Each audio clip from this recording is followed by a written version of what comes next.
Hey beer tubers! Tonight I'm going to be blogging about Anderson Valley's Imperial IPA. Now, I have a very fond memory of this because it is the first double IPA that I ever liked. And although it's not my first, the first one I had was Speakeasy's Double Daddy, and although that's a really good one, I could take that now, but when I first had it, it was the first double IPA I had. It was just so big and I couldn't handle it.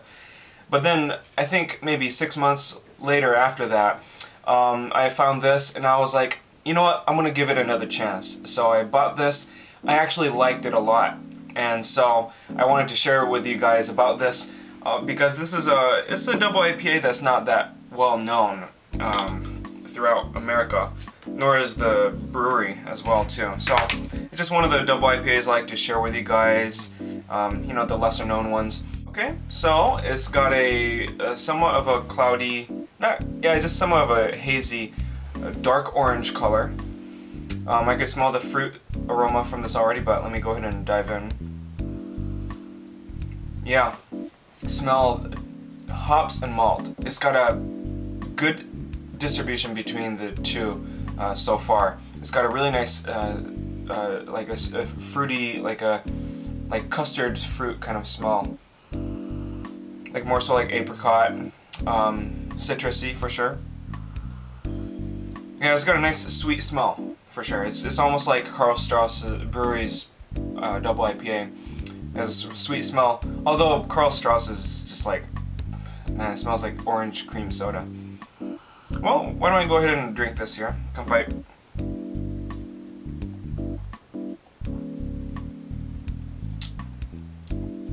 Yep. Just as good as I remember it. Yeah, it's one of those. It's definitely a double IPA, but it's got a strong malt backbone to it. So it's like you're drinking juice almost. I remember the hops being a little more strong in the 22-ounce bottle that I did, and you know, just craft beer changes often. But this one is definitely good. It's still cold like crazy too. But I know as it gets warmer, the sweet malt, the fruitiness comes out more, and it does have a nice hoppy finish towards the end.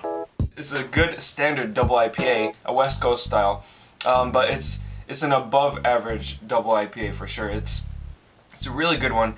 I highly recommend it, especially if you're in California. I mean, it's cheap. I mean, not cheap meaning it's affordable. It's a lot more affordable than some of these other crazy stuff that we get. But even if it's local, it's a good affordable one. It's like Hebrew's beers. They're really affordable. Their double IPA, I think the 22-ounce, I think it's the same price as any Hebrew beer. It's like $5 and something, and definitely doesn't go past $6. Now, Anderson Valley also does a Belgian triple and a double, which that one is pretty inconsistent. I mean, I remember the first time I had it, it was on tap at Tornado, and man, both of them were just so amazing, and then it's just never been as good as that since. But their double IPA is consistent, and some of their other beers that they have are really good as well too. So pick yourself up a 4-pack of these, or if you could get a single 12-ounce of this, I highly recommend it. So anyways, thanks for watching. This was Anderson Valley's Imperial IPA, and I'll see you guys in another beer blog.